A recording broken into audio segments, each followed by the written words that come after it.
Hello everyone, welcome to ई पढ़ाई। जैसे हम हिस्ट्री सीरीज कवर कर रहे हैं एंड इस वीडियो में हम दिल्ली सल्तनत का टॉपिक कवर करेंगे which is a part of medieval history. बहुत कुछ जानेंगे कि दिल्ली सल्तनत कैसे स्टार्ट हुई, कैसे एंड हुई, कौन कौन से डायनेस्टीज थी, कौन कौन से रूलर्स थे एंड बहुत सारे interesting facts.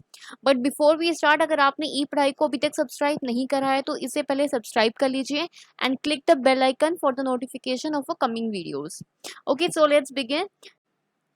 Okay, so Delhi सल्तनत है क्या है? दिल्ली सल्तनत एक इस्लामिक एम्पायर है जो कि इस्लाम को स्प्रेड करने आए हैं। उनका मेन जो मकसद है वो यही है कि हम इस्लाम स्प्रेड करें, जितना से ज़्यादा हम स्प्रेड कर सकें। क्यों? क्योंकि उनको जो मेन जो हेड है खलीफा, उनको इम्प्रेस करना है। वहाँ से क्या मिलेगा? वहाँ से उनको पैसे मिलेंगे जिससे वो क्या कर सकते हैं, हथियार खरीदेंगे और रूल कर सकते हैं। ठीक है, तो ये उनकी एक स्ट्रेटजी है रूल करने की, to spread Islam so that they can rule the empire. Okay, तो इन्होंने कितने साल रूल करा? 320 ईयर्स तक इन्होंने रूल करा है, 1206 से लेके 1526 तक। ओके, जो मेन इसमें इंपॉर्टेंट है कि कौन कौन सी डायनेस्टीज और कौन कौन से रूलर्स आए हैं। 5 डायनेस्टीज आई हैं और रूलर्स काफी सारे हैं। ठीक है, तो जो मेन डायनेस्टीज हैं, जो 5 डायनेस्टीज हैं, ये हैं स्लेव डायनेस्टी, फिर खिलजी डायनेस्टी, फिर तुगलक्स आए हैं, फिर सैयद एंड लोदी। ठीक है, आपको ये याद रखना है कि कैसे कैसे आए हैं, उनका ईयर क्या है। ठीक है, जो और स्लेव डायनेस्टी में ये रूलर्स थे, खिलजी में ये वाले थे, तुगलक में Ghiyasuddin and all. Okay, and जो मेन इंपॉर्टेंट है कि हर एक डायनेस्टी का फर्स्ट रूलर कौन है और लास्ट रूलर कौन है। ठीक है, इस दिल्ली सल्तनत का फर्स्ट रूलर कौन है? कुतुबुद्दीन ऐबक। और लास्ट कौन है? Ibrahim Lodi. Okay, this is a very important chart. ये आपको लर्न करना ही है, ये मेमोराइज करना ही है। ठीक है, कि कौन सी डायनेस्टी के बाद कौन सी डायनेस्टी आई है, कौन से रूलर के बाद कौन सा रूलर आया है। ओके, सो हम जानते हैं कि दिल्ली सल्तनत एक्चुअली में स्टार्ट कैसे हुई। ओके, तो पहले ये था कि एक सेकेंड बैटल ऑफ तरेन हुई थी पृथ्वीराज चौहान और गौरी की। एंड उसके बाद फिर बैटल ऑफ चांदवर हुई है 1194 में। उसके बाद क्या होता है, जो गौरी एम्पायर है वो आके इस्टेब्लिश हो जाता है दिल्ली में। ठीक है, एंड जो पूरे जो गुजरात एंड राजस्थान वाला जो एरिया, वहाँ पे जो भी राजपूत थे वो उनका भी टूटने लग जाते हैं। उनके बीच में जो कंसोलिडेशन है, उनका जो पावर है वो टूटने लग जाता है, क्योंकि उनकी ऑर्गेनाइजेशन इतनी ज़्यादा अच्छी नहीं होती। तो इस चीज़ का फ़ायदा उठाते हैं गुरिद एम्पायर और वो यहाँ पे इस्टेब्लिश होना स्टार्ट कर देते हैं, क्योंकि वहाँ पे वेस्टर्न साइड में अब कोई ज़्यादा इंपॉर्टेंट रूलर होता नहीं है जो उनको डिफेंड कर सके, क्योंकि पृथ्वीराज चौहान ऑलरेडी हार चुके होते हैं बैटल ऑफ तरेन में 1192। ये सेकेंड बैटल होती है। ओके, उसके बाद क्या होता है कि गुरिद एम्पायर जो है 1206 में उनकी डेथ हो जाती है, गुरी की, मोहम्मद गोरी की। एंड फिर उनका कोई बेटा नहीं होता। ये एक स्लेव डायनेस्टी होती है। ओके, मीन्स ये लोग क्या रखते हैं, ये लोग स्लेव्स रखते हैं। तो इनके चार काफी सारे स्लेव्स होते हैं, हजारों में स्लेव्स होते हैं। तो जो मेन जो उनकी एम्पायर होती है, यहाँ पे जो मेन एम्पायर है इनकी, ये इनको 4 पार्ट्स में डिवाइड कर देते हैं और उनके गवर्नर बना देते हैं। ठीक है, इनके जो स्लेव्स होते हैं सिर्फ वो ऐसे नौकर नहीं होते हैं, उनको पूरा प्रॉपर ट्रेन करते हैं, मिलिट्री, एडमिनिस्ट्रेशन, मैनेजमेंट, एजुकेशन पूरा प्रॉपर देते हैं, ताकि वो उनकी एक आगे जाके एक सपोर्ट सिस्टम बन सके। ओके, तो वो एक अपनी जो पूरा एरिया है उसको 4 पार्ट्स में डिवाइड करते हैं और अपने जो चार जो मेन उनके स्लेव्स होते हैं उनको अपॉइंट कर देते हैं। ठीक है, तो दिल्ली में आते हैं कुतुबुद्दीन ऐबक। गजनी जो अफगानिस्तान में है, वहाँ पे होते हैं याल्दूस। बिहार एंड बंगाल में आते हैं खलजी। और मुल्तान में आते हैं कुवाचा। ये खलजी वही है जो आगे जाके नालंदा यूनिवर्सिटी को डिस्ट्रॉय करते हैं। ओके, सो ये है पूरा एरिया। ठीक है, यहाँ बिहार, बंगाल या दिल्ली, ये मुल्तान, गजनी, ये पूरा जो एरिया है ये किसका हो गया है? खुरीद एम्पायर का हो चुका है। ओके, तो हमारी जो दिल्ली सल्तनत जो स्टार्ट होती है वो एक्चुअली जो फर्स्ट रूलर है वो कौन है? कुतुबुद्दीन ऐबक। और आप देखेंगे किसी भी डायनेस्टी का जो भी फर्स्ट रूलर आया है वो ज्यादा टाइम तक नहीं चलता, वो कुछ टाइम तक रूल करता है एंड वो जल्दी चला जाता है। उसके बाद जो सेकेंड रूलर आता है वही कुछ बड़ा कुछ करते हैं। ओके, तो हमारे ये जो फर्स्ट रूलर थे स्लेव डायनेस्टी के। ठीक है, अब ये भी ध्यान रखिए कि दिल्ली सल्तनत स्टार्ट हुई है, उसमें भी जो फर्स्ट डायनेस्टी है वो है स्लेव डायनेस्टी। इसको मामलुक भी कहते हैं, इरबारी तुर्क भी कहते हैं। ओके, तो जो कुतुबुद्दीन ऐबक कौन था? गवर्नर था किसका? गौरी का। ये हमने अभी देखा है। कुतुबुद्दीन ऐबक को टाइटल मिला है लख बख्श का, मीन्स गिवर ऑफ लक्स। ये बहुत दानवी था, लाखों रुपए लुटाता था गरीबों पे सेवा करने में, मतलब एडमिनिस्ट्रेशन में, बनाने में, कंस्ट्रक्शन में ये बहुत देता था। ओके, तो उसने 2 मॉस्क्यूज जो है बनाए हैं।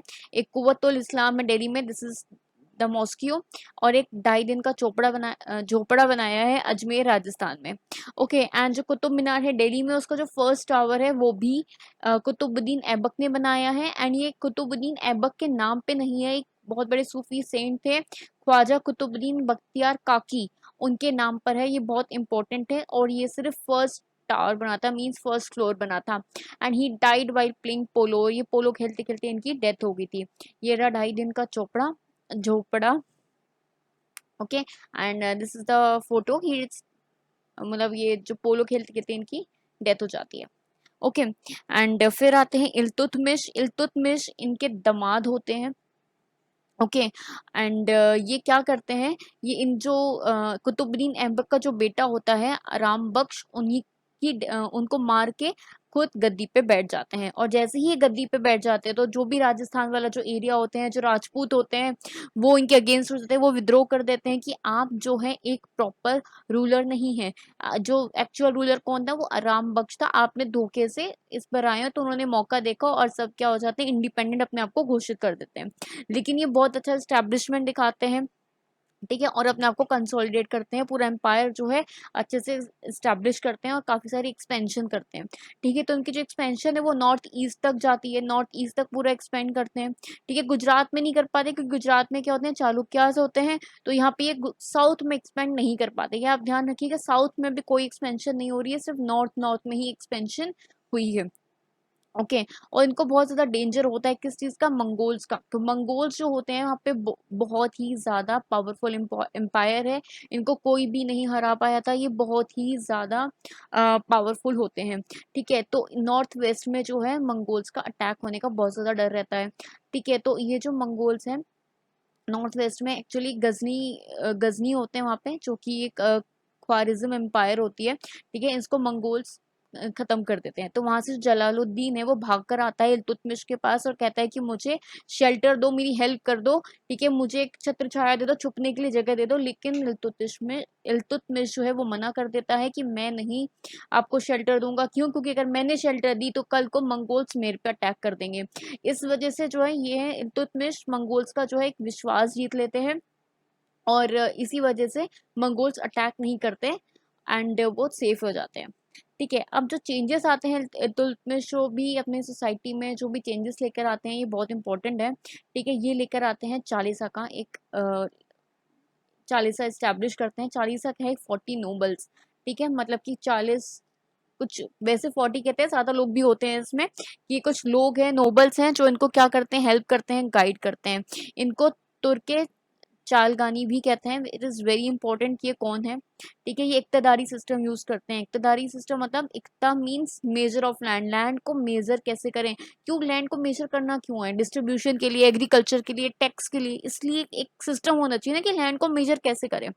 ठीक है, ओके, तो इन्होंने इतने सारे ये जो है एकता सिस्टम में इन्होंने डिवाइड करा है कि एकता होगा, एकता शिक्स में डिवाइड होंगे, परगना में डिवाइड होंगे, ये गांव में डिवाइड होंगे। इनका जो हेड होगा, जो इनसे कलेक्ट करेगा रेवेन्यू, वो कौन होगा? एकता का होगा एकतादार, शिक का होगा शिकदार ई शिकदारन, परगना का होगा शिकदार, गांव का होगा चौधरी।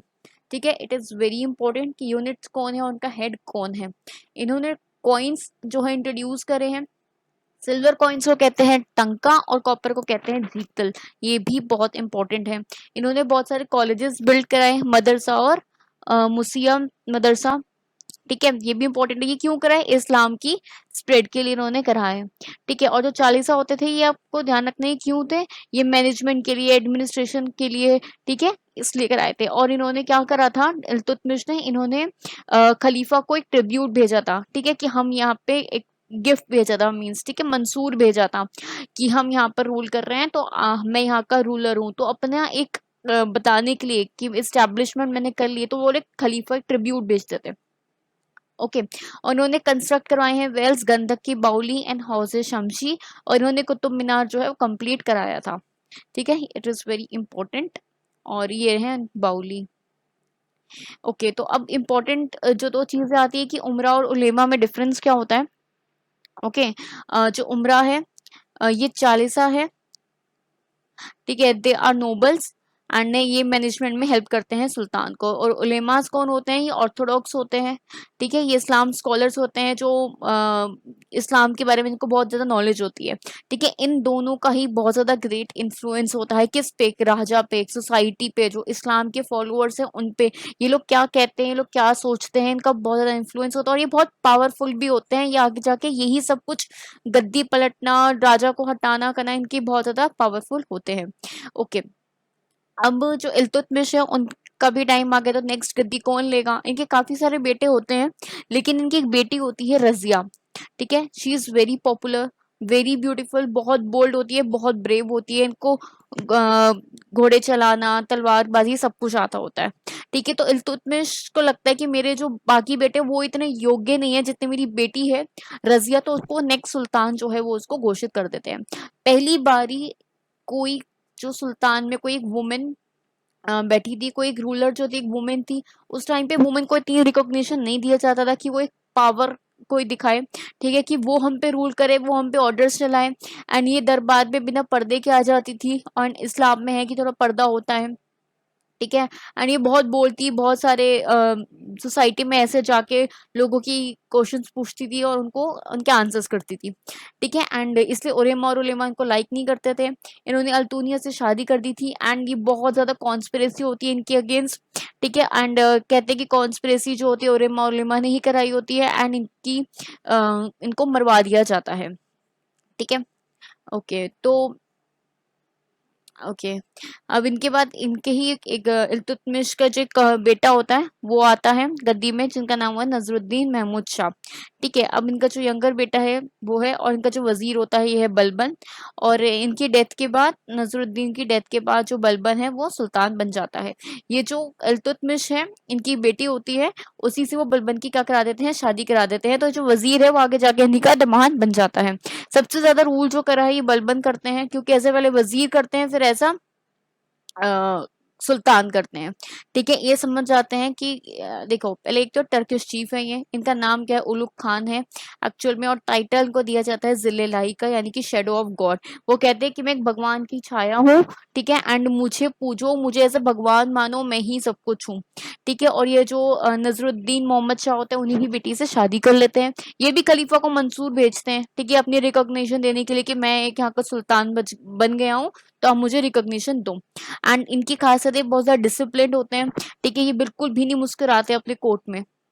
ओके, एंड ये एक बहुत सारे सिस्टम भी लेकर आते हैं, ठीक है, जैसे कि सजदा एंड पैबोस का सिस्टम लेकर आते हैं। इसमें क्या होता है कि मतलब आप अगर कोर्ट में आए तो आके आप पूरा झुको, एंड जो और राजा है, यानी कि जो सुल्तान है, बलबन है, उनके पैरों को चूमो, ताकि आप उसमें क्या दिखा रहे हैं? अपनी लॉयल्टी दिखा रहे हैं कि आप कितने लॉयल हैं किंग की तरफ, ठीक है।